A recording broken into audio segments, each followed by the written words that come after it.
Hello, and welcome back to my channel. So today we are finally doing the Revival Eras Analyze. I know I asked for it forever ago, but what happened was, not that excuse, but anyway, what actually did happen was, I thought that Bangers came out in October, so I was like, fine, we'll do Bangers in October, we can just go ahead and do Revival in September. Turns out Bangers came out not in October, but on the very last day of September, so I was like, let's do Bangers on September 30th, and then we'll just move Revival back to October. So that's what happened. You probably don't care, but that's what happened.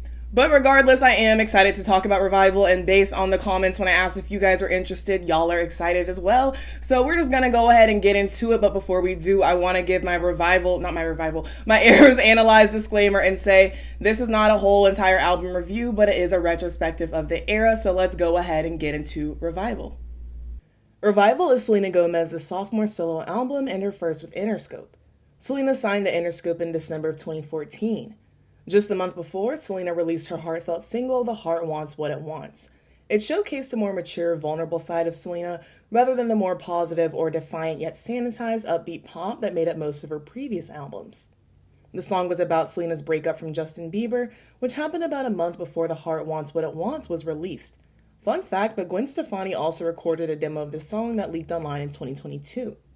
The mid-tempo, pretty minimal production on The Heart Wants What It Wants actually became a staple in Selena's discography and a sound that she would begin to grow into on Revival. Selena intended for Revival to be a musical representation of her life since 2013, which is when she released her debut solo album, Stars Dance. The album is called Revival. Is this sort of a revival for you as well? Yeah, I think the past 2 years have been a very transitional time for me. I've basically grown up in front of everyone, and I had an opportunity with this record to spend my time on it. I got a whole new team, a new label, and it was just me being a boss, me controlling my own life, and it was incredible. Yeah. On the personal side, Selena's life and relationship with Justin had been used for a lot of tabloid fodder and social media gossip, as was an unexplained rehab stint as well as canceled tour dates. Earlier in 2014, Selena had told her mother and her stepfather that she no longer wanted them to manage her. This was because she felt moving into this new era and this new direction, she would need a bigger management team.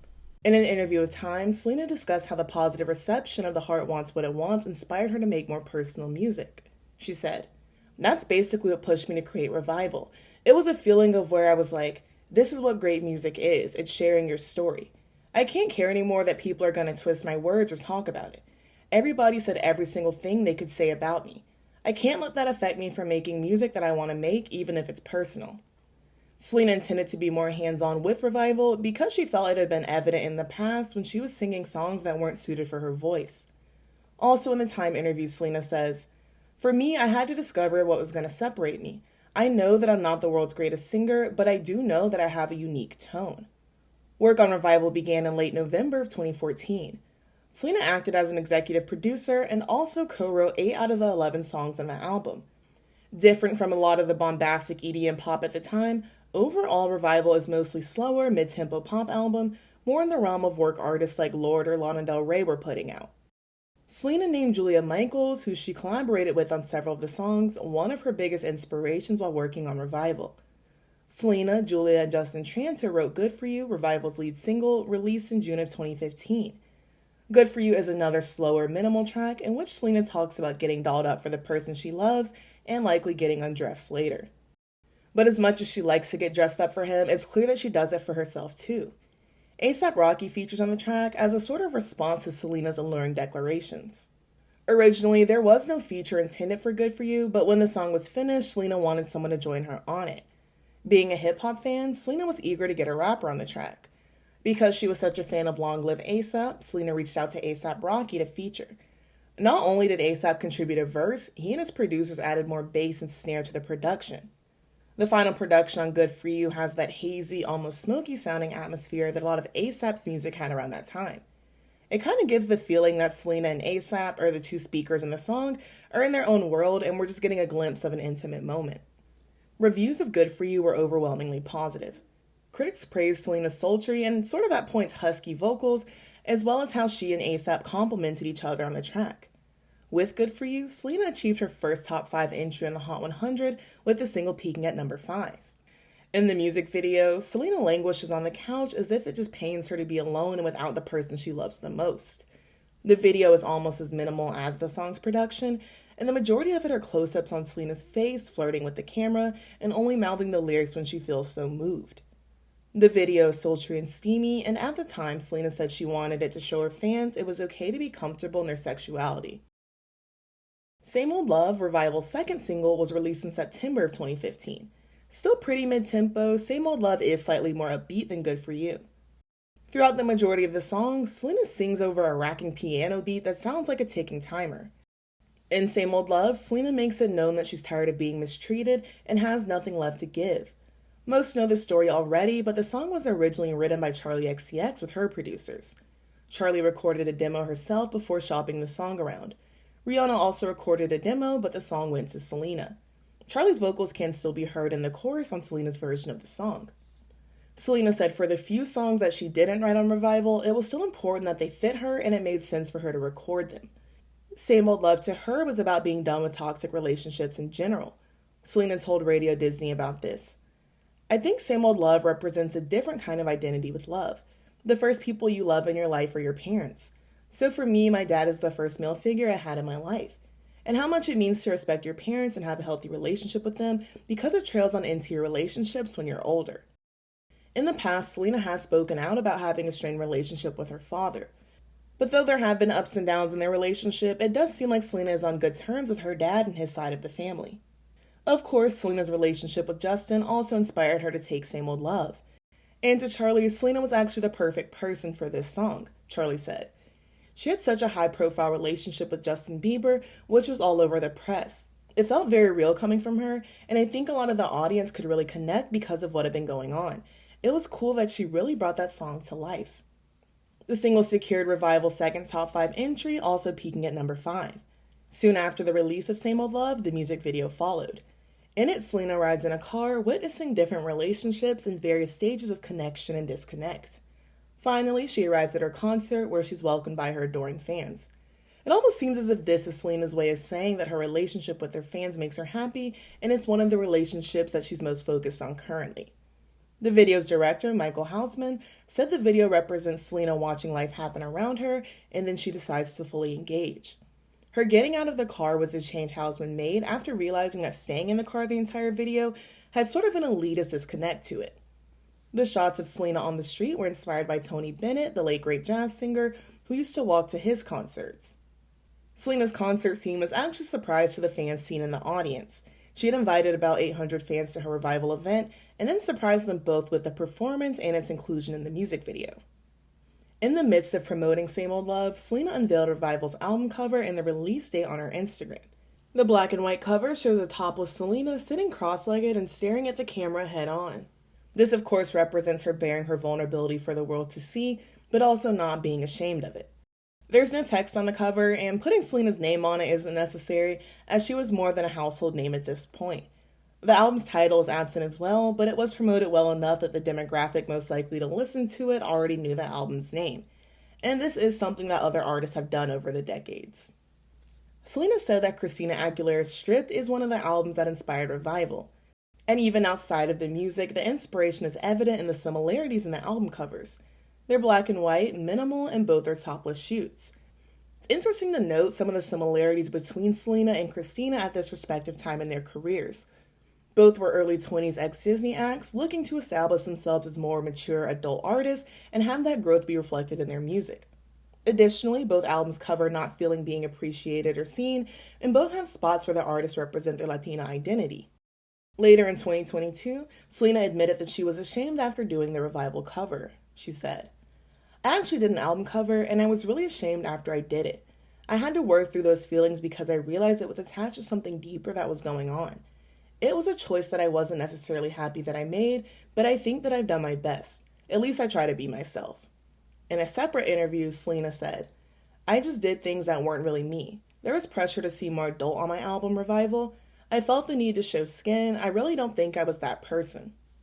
Seems like it's common for child entertainers to struggle with determining what level of sexy or provocative feels appropriate for them once they become adults.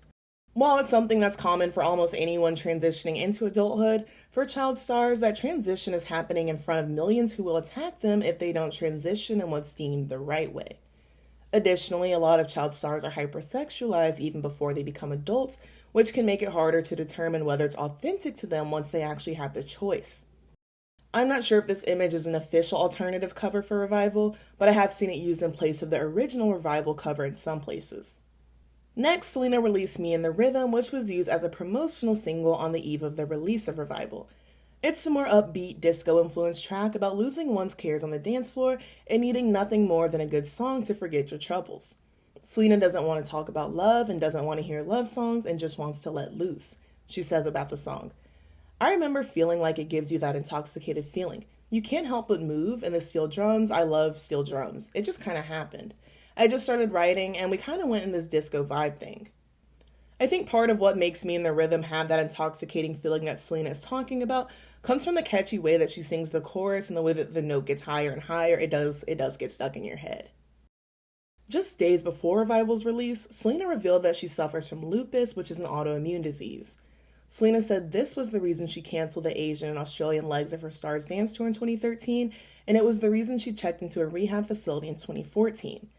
Selena told Billboard in her cover story interview, "I was diagnosed with lupus and I've been through chemotherapy. That's what my break was really about. I could have had a stroke. I wanted so badly to say, you guys have no idea. I'm in chemotherapy. You're assholes. But I was angry I even felt the need to say that. It's awful walking into a restaurant and having the whole room look at you knowing what they're saying. I locked myself away until I was confident and comfortable again." Impacts generally young women. Common problems include profound fatigue, often pain. An estimated 1.5 million Americans suffer from the autoimmune disease lupus. Headlines popped up alleging the star was entering an Arizona rehab facility for drug or alcohol-related issues. Gomez now responding, saying, "I wanted so badly to say, you guys have no idea. I'm in chemotherapy." Revival was released on October 9th, 2015, topping the Hot 100. Several reviews were positive and found the album to be a prominent statement from an early 20s post-Disney Selena Gomez. Rolling Stone claimed, "Revival is an audacious name for a 23-year-old singer's second album, but from start to finish, Gomez earns it." They were complimentary of the way the album ushered in a new era for Selena, but wasn't a jarring transition. They agreed, as Selena says in the title track, that it was her time to butterfly. Time had a more cynical view as to whether the album was as representative of Selena's musical and personal growth as she claimed. They wrote, "Like many former TV stars, Gomez has a malleable, unshowy voice, the kind that can sound a little pop rock or a little alt R&B or a little Rihanna without ever settling on one. This makes for a reliable worker, but for a pop star it's fairly low-key, resulting in a little bit of an identity crisis. Who exactly is Gomez?" They were, however, complimentary of the album's pacing, pointing out Revival doesn't drag in the middle, and it's actually where some of the best tracks are. Some of their standouts were Good For You, Sober, and Camouflage. But overall, it seemed Time was of the opinion that while Revival wasn't a bad album, it didn't pack as much of a punch as expected. They claimed that while Selena had mastered singing sad songs, she lacked the, quote, bratty confidence needed to carry some of Revival's other songs. Unlike Rolling Stone, they weren't as impressed with Revival. They ended their review writing, "It's my time to butterfly," Gomez sings on the title track. It's verbing that sounds like a slogan. Musically, though, Revival is most interesting when it's still in the cocoon. Revival, which opens the album, could honestly be taken as the album's thesis statement. Selena opens speaking the lyrics, "I dive into the future, but I'm blinded by the sun. I'm reborn in every moment, so who knows what I'll become." Waves rush in, followed by drums, and then a piano, all one by one, giving us time to notice them and get accustomed before Selena's vocals slide in. She sounds bright and refreshed, and as Selena herself says, the light inside of her is bursting and shining. To me, Revival sounds like waking up on a sunny morning and the feeling you get after a good cry at the same time. But that cathartic release is what Revival, both the song and the album, are about. This is another track Selena penned with Julia Michaels and Justin Tranter. Melodically, Selena goes back and forth between taking her time, stretching out syllables, and repeating words. What shot out of me like a rifle in the post-chorus and bridge and how quickly Selena says it, to me especially, is just very Julia Michaels. Fan reception of Revival was mostly positive. Many noted that while Selena's had several standout singles in her career, Revival felt like her first truly cohesive project. The Guardian noted something similar, saying her first 3 albums, especially Stars Dance, have been cookie cutter, and being free from Disney gave Selena more space to explore herself musically. Some pop fans said it was one of their favorite releases of 2015, amidst some other strong projects that year like Caracol, Emotion, and Beauty Behind the Madness. Even some who hadn't been previously fond of Selena's music or voice admitted being pleasantly surprised by Revival. Additionally, a lot of fans enjoyed the production on Revival, stating it sounded reminiscent of some of Selena's earlier songs, but a more mature progression of them. Despite the album having strong singles, Revival wasn't an album that solely relied on them or spoiled the best parts of the album prior to its release. A common critique I did see, though, was that Body Heat and Me and My Girls, or both, didn't necessarily fit. Both songs are much more up-tempo compared to the majority of Revival's tracks. Body Heat is a hot and heavy song where Selena talks about the thrill of dancing close to another person. She said it was inspired by her Mexican culture, which she wanted to show, and the song was actually recorded in Mexico. If I had to make a case for it, I would probably think it's just about one of those fun nights you have out with no expectations, especially after a breakup and all you need from the other person is their body heat. It's also possible that traveling and listening to live music and dancing was part of Selena's healing and revival process, and she just wanted a song on the album that represented that. Me and My Girls, one of Revival's deluxe tracks, is a similar song about letting loose. But this time, Selena's spending time with her friends, and she doesn't need a man to have a good time. I don't know how to describe the production well, but I feel like there's a lot of brass, some accordion, and it kind of reminds me of Mr. Saxo beat a little bit at parts. There's rock influence, some Latin influence, a lot is going on in this song, but it works. Also, I don't know why, but I think it's mostly the opening of the song. It gives me sort of like Western evil cowgirl vibes. Like if a video had been shot for Me and My Girls, I would do a little girls' night out. Let's do a little heist vibe, speeding through the desert with a stolen car and bags of cash. Based off the title and lyrics, it's easier to make a case for why Selena would have wanted to add Me and My Girls to Revival. Though it doesn't match the production of a lot of the other tracks, thematically it does fit. I also like how it's not a post-breakup song where it's like, I'm fine all alone by myself. It's more of, I'm single, but I'm definitely not alone because I got my girls. Selena's friends are actually the people you hear laughing and talking in the backing vocals. Ironically, while I saw some people saying Me and My Girls didn't fit on Revival, I saw others wishing that it was on the original version and might have even exchanged it out for a track like Sober. Sober seems to be one of the album's more divisive tracks. Personally, I'm not a big fan of the production. It doesn't throw off Revival's cohesion, but I also don't think it does the lyrics justice, and I think this was one of the more personal, vulnerable songs on Revival. Selena sings in the chorus, "You don't know how to love me when you're sober, when the bottle's done you pull me closer, and you're saying all the things you're supposed to, but you don't know how to love me when you're sober." Selena said the song is about how you can't be in a real relationship or be real with yourself if you can't sit with your feelings and be sober. Hands to Myself, Revival's fourth single, was yet another Julia Michaels collaboration and yet another knock out of the park. It was also one of the last songs written for the album. Selena said about it, "When Hands to Myself started, we were just like, what are girls not doing? I want to know what girls aren't doing. I feel like I tackled the love, I tackled the emotion and the heart and how I view the world, but what's going to be super fresh? We had a cup and Julia was banging the cup onto the desk. Then she had this Princey hook and was like, what if we make it Prince-like? I'm like, oh my gosh, I'm obsessed, let's do that." Within 24 hours, that's where Hands to Myself came from. It's probably the best song on the album, A Beautiful Accident. I never thought about the song being Prince-inspired, but you can hear it especially in the way Selena sings each verse. It's more like rhythmic talking, but then she switches to full-out singing on the chorus. Within Hands to Myself, Selena sounds just as coy as she does unabashed because her attempt to keep her hands to herself is half-hearted. She admits this toward the end of the song where she sings, "I mean, I could, but why would I want to?" When Hands to Myself came out, there were questions as to what the line metaphorical gin and juice meant. Selena sings this within the song saying, "I want you all to myself, your metaphorical gin and juice, and won't let one drop go to waste, your metaphorical gin and juice." The phrase gin and juice itself is a line from Snoop Dogg's 1993 song of the same name. And then metaphorical, I guess, just reminds us that it's a metaphor and the person is not literally gin and juice. Apparently it's a line Julia had been trying to work into a song for a while, but basically it just compares the speaker's lover to an alcoholic drink. And while alcohol can be enjoyable, it's also addictive. Hands to Myself has been interpreted in two ways. On the surface, especially because of the production, it sounds like a love song where the speaker is so enamored that they just can't keep their hands to themselves.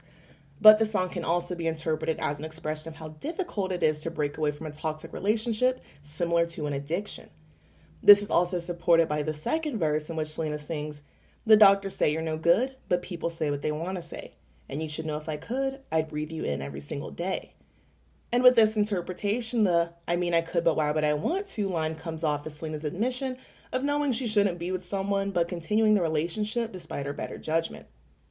The music video for Hands to Myself portrays an unhealthy relationship in a different way. In it, Selena plays a stalker who's so obsessed with a certain actor that she's breaking into his home and trying on his clothes. She fantasizes about them being together and prances around in his home and rides around in his bed until the police escort her out.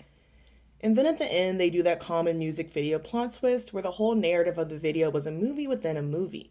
You see Selena and the actor, if he's even an actor in reality, are dating and watching the movie together, again leaving the song's interpretation open. Hands to Myself was another home run single, receiving positive critical and fan reception and peaking at number 7 on the Hot 100. This made it Revival's third single to do so. Selena gave several live performances to promote Revival. She performed Same Old Love at the AMAs, descending a dramatic staircase and donning a dazzling bodysuit. The performance included a dance break, pyrotechnics, and several lifts. At the ceremony, she took home the award for Favorite Pop or Rock Female Artist. Selena also performed the song at the Billboard Women in Music Awards, where she took home the Chart Topper Award. At the 2015 Victoria's Secret fashion show, Selena performed Hands to Myself and Me and My Girls. To fit the event, Selena opted for a stunning satin gown. There was a lot of satin in this era, I noticed, and it fits. Because yes, satin can be very sexy and risque, but it's also comfortable and breathable. There's also a lot of black in this era too. I feel like Selena mostly wore black in this era actually. And I think part of this was that it was kind of the color scheme of the era, as the cover was in black and white. And of course, black represents maturity, but also a bit of sexiness and a bit of edge. Selena opted for another black cutout for her SNL performance, where she performed Good For You, Hands to Myself, and Same Old Love. For her Hands to Myself performance, a black satin bed set piece was added. In May of 2016, Selena sent Kill 'Em With Kindness, Revival's final single, to radio. In the Tropical House song, Selena cautions against spending time on petty arguments, maintaining words have power, and that power can be destructive. Kill 'Em With Kindness didn't get all the fanfare and the attention of Revival's other singles, peaking at number 39 on the Hot 100. But it was released over 6 months after Revival, and Hands to Myself, the previous single, had been released all the way back in January. Kill 'Em With Kindness kind of serves as the bookend on the Revival era. When she released the single, Selena announced that she'd already started her next album. From May to August of 2016, Selena embarked on the Revival World Tour. Supporting acts included DNCE, B. Miller, and Charlie Puth. The tour unfortunately ended early after Selena canceled an upcoming leg, citing anxiety and depression, as well as complications with lupus. Across the 55 shows Selena performed, the Revival Tour grossed $35.6 million. In retrospect, we know that Selena didn't follow Revival with another album, but instead her so-called famous Droplet era, in which she released several singles that a lot of fans consider some of her best work. Those singles include Wolves, Fetish, and Bad Liar, all of which are rumored to be on a so-called lost album of Selena's called Seven Heavens. I think Revival was instrumental in Selena learning what sound worked for her and determining that sound rather than it being determined for her. Because while Time criticized her for not necessarily having the most unique point of view on Revival, I do think the album at the very least helped Selena establish her solo sound.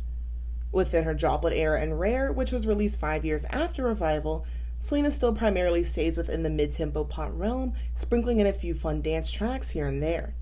How deep and how personal a record is a struggle that all musicians probably deal with because there's no right answer. No one gets a textbook on what's authentic or what's not, but it's more of just an intuition that you get, especially as a consumer. And on the artist side, you don't want to get too personal, but you don't want your album to sound like a compilation of generic hits meant to capture the idea of the feeling and not the feeling itself. And like Selena mentioned, at times a song an artist didn't write might sound more authentic than something they did write. I think Same Old Love was a prime case for that, especially for her, because it stands out amongst several of the songs she did write for Revival. And to another point Selena made more than once in this era, I think her music performs and sells well because she leans on her strengths and makes music suited for her voice. She doesn't pick songs she knows that she can't sing, and what she may lack in vocal range, she makes up for in being an emotive singer and having a very recognizable tone. Selena also hires talented writers and producers who she can collaborate well with, instead of them just throwing a song at her because they want it recorded. As always, let me know your thoughts, let me know your feelings, and let me know if you agree with Selena in saying, okay, Revival is the first album where it sounds like I chose songs that actually fit my voice. Do you think that that's true? And also, of course, let me know your faves on Revival. I think for me, well, not I think, I know. I know for me, it's Hands to Myself, and it's definitely Me and My Girls, even though some people don't like that song, but those are my faves. Also, if you have any thoughts and opinions on Selena's little droplet era with like Fetish and Wolves and If It Ain't Me and all that, you can put those opinions down below also. I know in my False Start lead singles video, I did talk a little bit about Selena's droplet era, and some of you guys want me to do a video on other artists' droplet eras, so that is something I will probably, if not definitely, do in the future. As always, thank you so much for watching. Be sure to like, comment, and subscribe so that you can stick around for more. Also, make sure you follow me on Twitter if you want to keep up with me there. And if you'd like to become a channel member, the link is in the description of the video. Again, thank you so very much for watching. I love you all so very much, and we'll see you so very soon. Bye-bye.